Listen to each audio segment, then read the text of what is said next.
Hello everybody and welcome to another Transformers review. Today, thanks to Ben over at Toy Ben 2, I am lucky enough to be taking a look at the latest offering from Hasbro. After the success of Combiner Wars, they have given us Titans Return.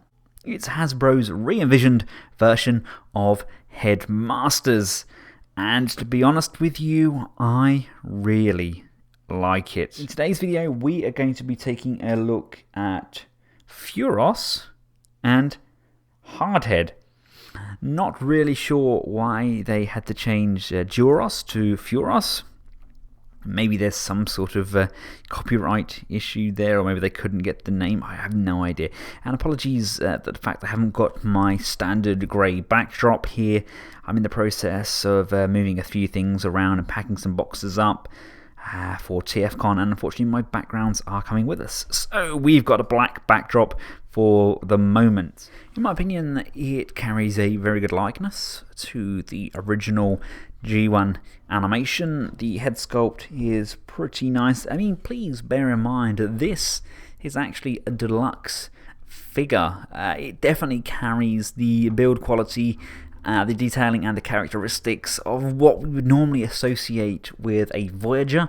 They've actually pumped a lot of detailing and paint applications into the Deluxe line, and I'm genuinely very impressed. The head sculpt is very nice indeed. Autobot logos are absolutely tiny, but present. Nice tank treads there.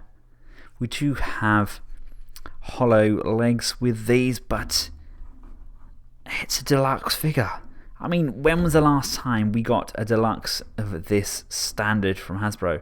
They really have stepped up their game, and he's a big deluxe at that. I mean, side by side with Evasion Prime, you can see they're a good size. Now, before we take Furos off, let's just take a look at his articulation as Hardhead. There is a little bit of rotation there on the neck. We do get head tilt, not really a great deal of upwards motion, and a little tiny bit of downwards motion. We get a very nice range on the arms, a full rotation there, as well as upwards and downwards motion, and we do get some tilting forwards and backwards. We get a double jointed elbow, so we can bring it up beyond the 90 degrees, and we also get an elbow rotation, as well as a swivel on the wrist and a rotation on the hand. I mean, that's probably the most articulation I've seen from a Hasbro figure in a long time. The waist is restricted due to this section here all being locked in as part of the transformation. The legs can come this far forwards and can come this far back, come out to the side. Get rotation here, we get a rotation on the actual thigh joint itself.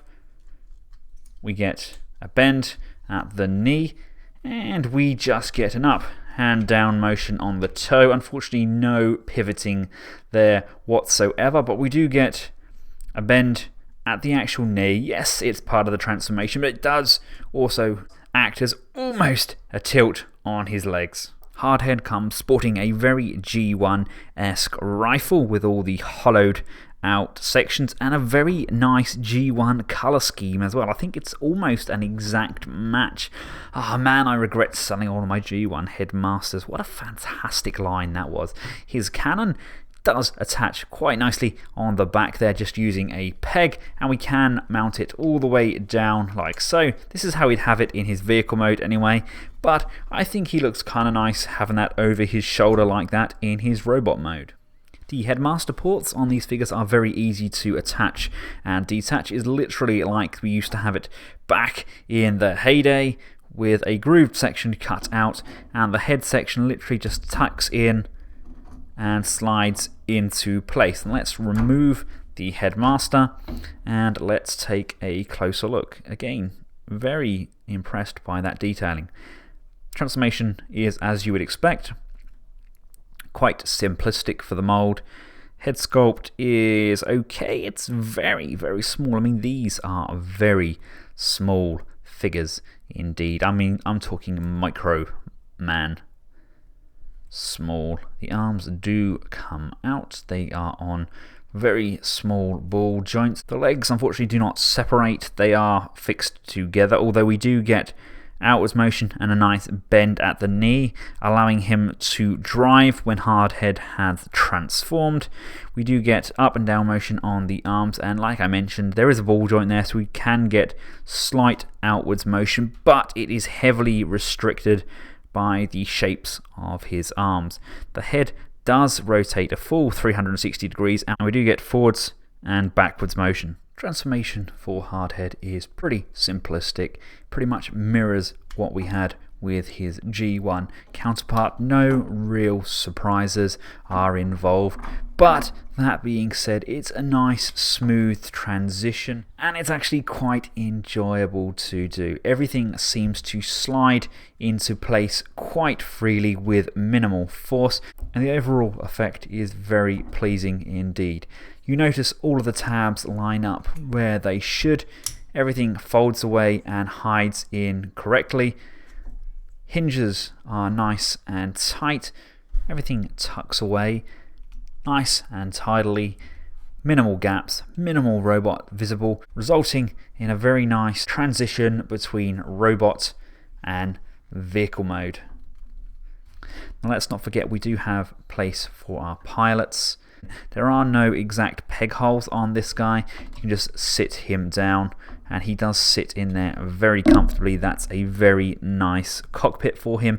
Now of course, if he does have friends, you can lift up the cannon section, bring that round, fold that down behind. He could even team up with the enemy to tackle the bigger threats in life, which in this household are the children trying to play with daddy's toys. In my opinion, this is a fantastic move for Hasbro. They are literally joining generations of fans. My children are going to love this, and everybody my age is going to love this. This is going to tick a lot of boxes. They are going to make a fortune from this line. I've already seen the reviews for Fortress Maximus. He looks incredible.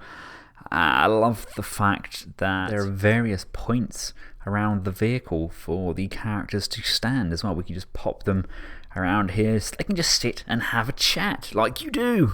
Hopefully we can have the entire set of Nebulons and they're going to look fantastic.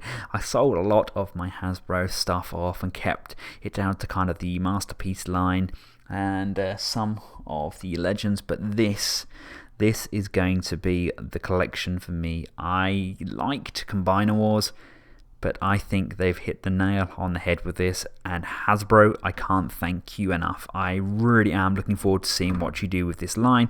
Here's hoping that we still get something like an Omega Supreme, but for now, the Deluxes, the Voyagers, and the Titans, you've done an amazing job.